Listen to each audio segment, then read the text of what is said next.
अस्सलाम वालेकुम नाज़रीन, मैं हूं फ़राज़ निज़ाम और आप देख रहे हैं निज़ाम की हकीकत फ़राज़ के साथ। एक इंतहाई अफसोसनाक वाक़या पेश आया है जिसमें जज की बीवी ने घरेलू मुलाज़मा को तशद्दुद का निशाना बनाया है। ये वाक़या पहला नहीं है, मुतअद्दिद ऐसे वाक़यात मुख्तलिफ़ जगहों पर पेश आ चुके हैं जिसमें घरेलू मुलाज़मा, उसमें लड़का हो या लड़की, उसको बेदर्दी के साथ तशद्दुद का निशाना बनाया जाता है। और ये जो वाक़या पेश आया जिसमें जज साहब की बीवी शामिल हैं, उन्होंने तो इंतहा करके रख दी है कि उस बच्ची को इस बेदर्दी से और पता नहीं कितने दिनों से तशद्दुद का निशाना बना रही थी कि जब उसकी वालदा घर पहुंची तो उन्होंने बच्ची को देखा तो वो ख़ुद हैरान रह गई, परेशान रह गई कि उनकी बच्ची के साथ ये क्या सलूक किया गया है कि बच्ची के बाजू टूटे हुए थे, सर में ज़ख़म थे। जब वो अस्पताल लेके पहुँचे हैं तो डॉक्टर्स ने कहा कि इनके जो सर में ज़ख़म है उनमें कीड़े पड़ चुके हैं, इनकी हालत बहुत ज़्यादा तशवीशनाक है। उनको एमरजेंसी में रखा गया। उसके बाद अब तक 24 जुलाई को ये वाक़या मंज़र आम पर आया और इतने दिन गुज़रने के बावजूद बच्ची की हालत जो है तशवीशनाक है, स्टेबल नहीं हो पा रही है। कुछ घंटों के लिए स्टेबल होती है लेकिन वो भी डॉक्टर्स घर वालों से कहते हैं कि वो ज़्यादा से ज़्यादा दुआ करें बच्ची के लिए। अब हम जो इम्पॉर्टेंट इसमें बात ये है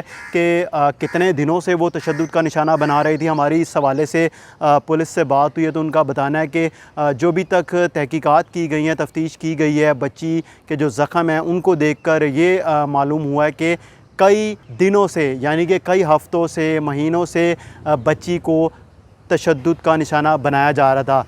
क्योंकि अगर हम किसी को एक दिन पहले भी कोई लड़ें झगड़ें, उसको ज़ख़म पहुंचाएं तो वो जो ज़ख़म होते हैं और जो पुराना ज़ख़म होता है, घाव 1 महीने का, कुछ हफ़्तों का, उसमें बड़ा फ़र्क होता है। तो पुलिस की जानिब से बताया गया कि जो बच्ची को तशद्दुद का निशाना बनाया गया उसको मारा जाता था और ना ही उसको कोई फ़र्स्ट एड दी जाती थी, यानी कि जो उस पर तशद्दुद किया जाता था और मज़ीद उस पर तशद्दुद किया जाता था, जिसके बायस उसकी हालत इस कदर ख़राब हुई कि अब उसकी तबीयत संभलने के लिए तैयार नहीं है।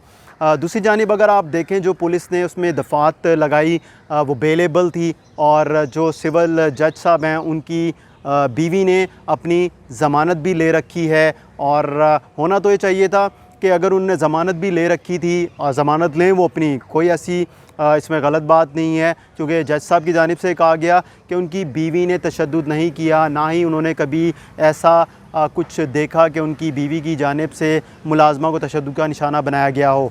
तो शामिल तफ्तीश होना चाहिए था ख़ातून को पहले दिन से। जब ये वाक़या पेश आया है तो अगर ये भी मीडिया ना आवाज़ बुलंद करता तो जो गरीब घर है, जो मुलाज़मा है, वो मेरे ख़्याल से अल्लाह को प्यारी हो जाती और उसके घर वाले ऐसे ही रोते धोते रहते हैं। क्योंकि यहाँ पर देखा गया है तो यही देखा जाता है कि 2 तरह का कानून है। हम कहते हैं कि एक तरह का कानून होगा, एक तरह का कानून बनाया जाएगा, लेकिन अगर आप इन फ्यूचर भी देखें तो ऐसा नहीं हो सकता है, क्योंकि एक जज साहब हैं और पुलिस भी सोच रही थी कि उसका मुकदमा दर्ज करना है या नहीं करना।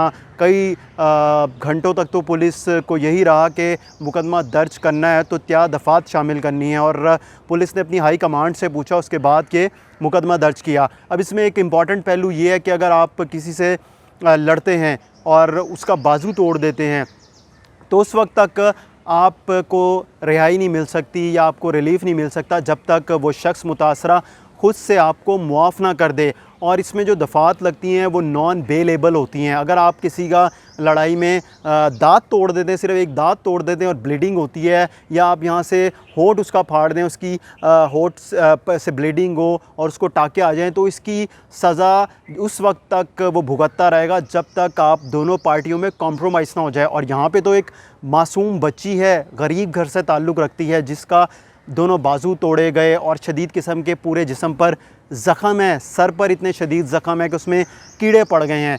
तो ये कहाँ का कानून है? जज साहब तो ख़ुद इंसाफ के उस जगह पर बैठे हैं जहाँ पे उन्होंने इंसाफ करना है, वो फ़ैसले देने हैं जिस पे किसी का भला हो सके। और उनके अपने घर में ही उनकी बीवी उस गरीब बच्ची पे, जिसको उन्होंने घर में मुलाजमा रखा, उसको तशद्दुद का निशाना बनाती रही। क्या अगर जज साहब या उनकी जो अहलियाँ हैं उनके किसी बच्चे के साथ ऐसा हुआ होता तो पुलिस और अदलिया हरकत में ना आती। अभी तो ये हुआ है कि गरीब बच्ची के साथ हुआ है तो पुलिस जो है किसी को अभी तक गिरफ़्तार नहीं कर सकी, शामिल तफ्तीश नहीं कर सकी। अगर यही जज साहब या जज साहब के किसी भी घर में से मेंबर के साथ हुआ था, उनकी बच्चों के साथ हुआ, तो इस वक्त जुडिशरी भी हरकत में होती, पुलिस तो उससे डबल फुर्तियाँ दिखाती। और अगर वो शख्स जिसने तशद्दुद किया होता या खातून होती वो घर पर नहीं भी मौजूद होती तो उसके पूरे घर को उठा के थाने में ले आते, मारते, तशद्दुद करते कि पकड़वाओ कौन था, बताओ कौन था। लेकिन यहाँ पर ऐसा नहीं है। आवाज़ तो बुलंद की जा रही है, मीडिया भी आवाज़ बुलंद कर रहा है और जो हमारी इंसानी हकूक़ के इदारे हैं वो भी आवाज़ बुलंद कर रहे हैं कि इंसाफ़ फ़राहम किया जाए। 24 तारीख को ये वाक़या मंज़र आम पर आता है और आज देख लें क्या तारीख़ है, अभी तक कुछ ऐसा नज़र नहीं आ रहा कि बच्ची को इंसाफ़ मिला जाए। यहाँ तक कि हुकूमत जो है उसने भी इसके ख़िलाफ़ आवाज़ बुलंद की और ये यकीन दहानी कराई है कि जो मुतासरा ख़ानदान है उसको इंसाफ़ मिलेगा। लेकिन अभी तक तो इंसाफ़ नहीं मिल सका। क्यों? वो जज साहब हैं, उनके पास ताकत है। आए रोज़ इस किस्म के वाक़यात पेश आते हैं। क्यों आते हैं? लोग अपने घर में जो मुलाजिम रखते हैं उसमें बच्चा है या बड़ा, उसको वो समझते हैं कि ये तो हकीर है, ये गरीब है, ये इसी काबिल है, इसको ना खाने के लिए दो, ना इसे कपड़े पहनने के लिए दो, ना ही इसको वैसे सहूलियात मौसर आएँ जैसे एक घर में रहने वाले शख्स को आती हैं।